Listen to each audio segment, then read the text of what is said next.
Feng Shui, the easiest way, is fun. Right now, I'm going to share a few things with you just as reminders, little tidbits, so to speak, a checklist, just to make sure you're having your feng shui as fun and easy as it should be. First of all, your entrance way is three different sections. You have your number one curb appeal, what it looks like way out there from the street or from the first place they see you. Then you have your front door and your porch if you have one. And number three, the third part, is a few feet in front of the door, your entrance hall. And if you don't have an entrance hall, then you have just going right into your home. That is your entrance hall. So I want to remind you that the importance of this cannot be overstated. It is the mouth of your house. It is where energy flows into your room. Positive, abundant energy is what should be flowing in. Your energy is absorbed there, and it is the main and the first place to make sure you balance. And that is why we want to make sure we have the first impression of the universe and of our visitors and our guests perfect. Can people find you? That's a good question. How is that first impression feeling? How about your door? What should be there and what shouldn't? Should you put color? Yes, but what color? Mirrors, pictures. What if there are stairs? Do you have a well ship? Should you? And how should it point? All of these things are so very important. Let's talk about curb appeal. Here you see the energy going straight up from the street and then bending and going in. It's okay. You want the bend. You want the flow. They even have little curbing there on their front areas that bends and curves. You want that. It's energy going with the flow, and you don't want that straight shot. And look at that. If you were in front of that house, what would you think? I would think, wow, this looks great. I want to go in. It's great curb appeal. Now here's a place where you can't even see the front door from the curb. It's hidden. It's overwhelmed with these trees and this greenery. Oh, greenery's great, but this is not good. You don't even know whether you're welcome. You don't want to go in. You're kind of hesitant even. You want even to be able to see the front door. Here we have curb appeal again, and see the little sidewalk or the entranceway going in there. It has a slight curve. It bends. It goes with the flow rather than a straight shot into the door. Look at the mailbox. If your mailbox doesn't work, it's got chip paint, it's a mess, it's broken, you're missing opportunities. So make sure that everything is manicured, everything looks nice, and that you're giving a first good impression because you want the quality of the energy that flows in to really be good there.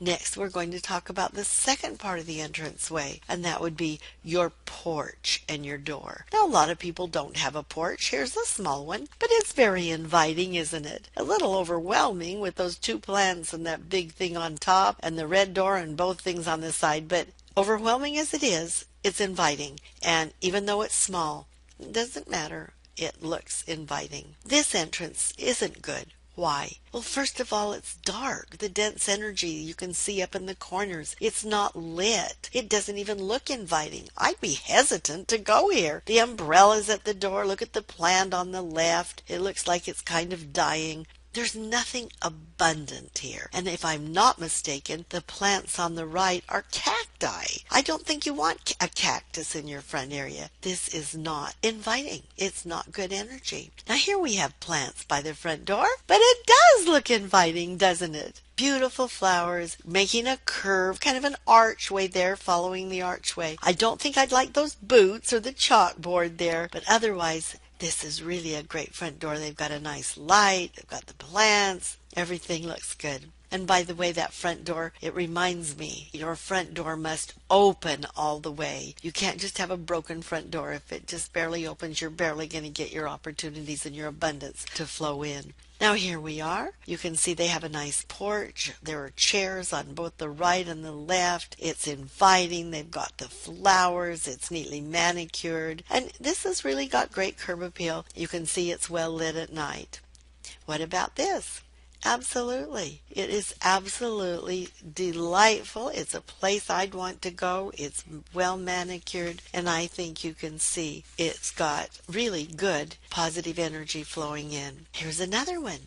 Beautiful, all different styles. It doesn't matter the style. What matters is well lit. You want a light color, an inviting color. And again, you can see the little plant there and how nice it is. Look at this. Even though the porch is small, it has a lot of light.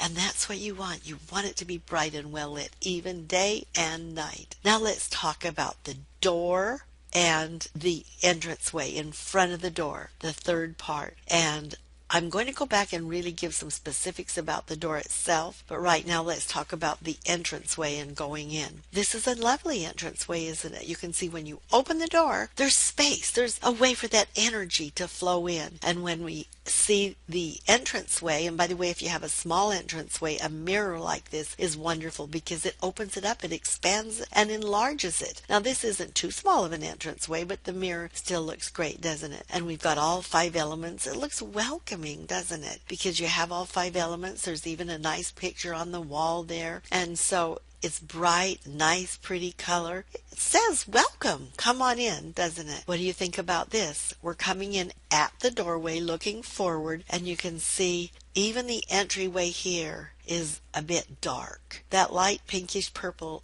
is probably okay, but it seems very cold, very classic, very dark. It does have the mirror to double, which is very fine. It's just probably, and perhaps the lighting. And there's another problem, which is when you walk in there right from the doorway, what do you do? Which way do you go? Where does the energy flow? Does it go upstairs? Do you go downstairs? You've got split energy here, and you don't want that. So if they'd put a plant to the right of that fireplace, and they do have, though, the lights on the right above the picture pulling you that direction, but I think it could be done a little better. And by the way, I didn't address the fact when I was in the house with the stairs and how to correct that. I didn't tell you that circular stairways are just fine. When you come in and you have a circular stairway, that's really okay.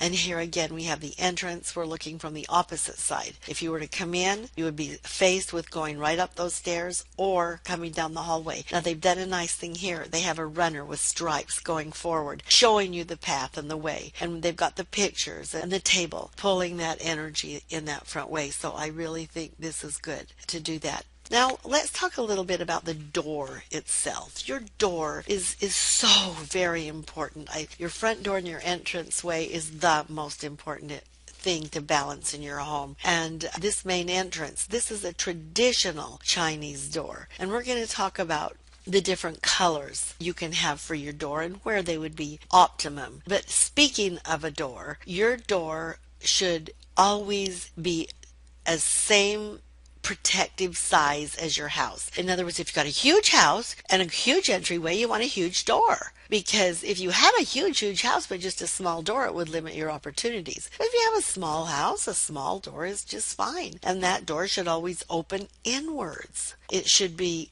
an open space. Once you walk in, as I said, you want to be able for that energy to flow. And it's good if the door is one of the 4 personal magnetic directions of the 2 people that live there or the main person that lives there. If it isn't, it's okay, but it is a benefit if it is one of your personal magnetic directions. So let's talk a little bit about doors and colors, because people often ask me, as I said before, here is the traditional Chinese door. Should they have a red door? Well, it's very interesting. I think that the Chinese traditional door is more Chinese than feng shui. Because you have to really be careful with that red door. It's a fire color. Now, I'm not saying don't get it, but I want you to know where it comes from. In ancient China, the building code was very strict, and the government officials stipulated that only a certain rank of people, high social status, could paint their door red.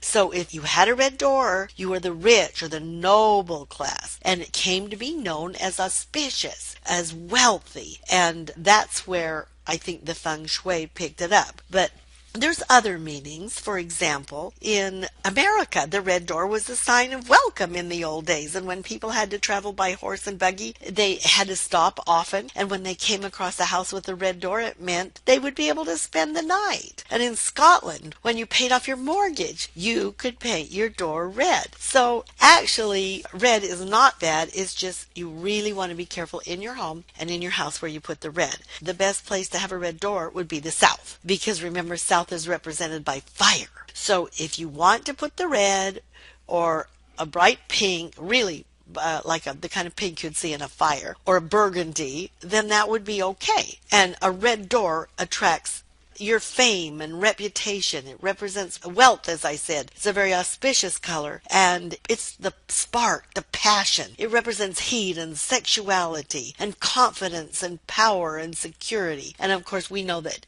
studies that affect the brain, it shows that it, more than any other color, is going to really affect your brain and get more attention than any other color. And it really elicits the very strongest emotions. So yes, a red door will attract attention, it'll greet your guests, and it's especially desirable if your front door faces south.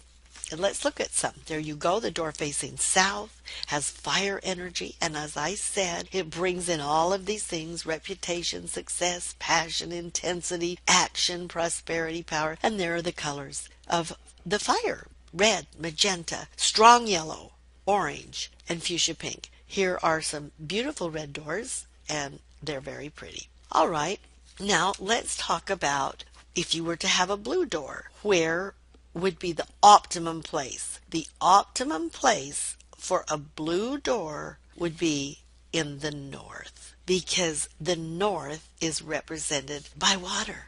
And here you can see some blue doors. And when you have a blue door, in other words, you're picking up the element of the energy that's flowing in. And not only that, the blue has always been known as an abundance symbol. We have the blue fountains and so forth. Not only that, the blue is very calming. And it's a sign of renewal and abundance, as I said, of trust and purity and freshness. And so it's good. Once again, you can't overdo blue. And I think with the water, by the way, blue, black, or even you could make the door gray.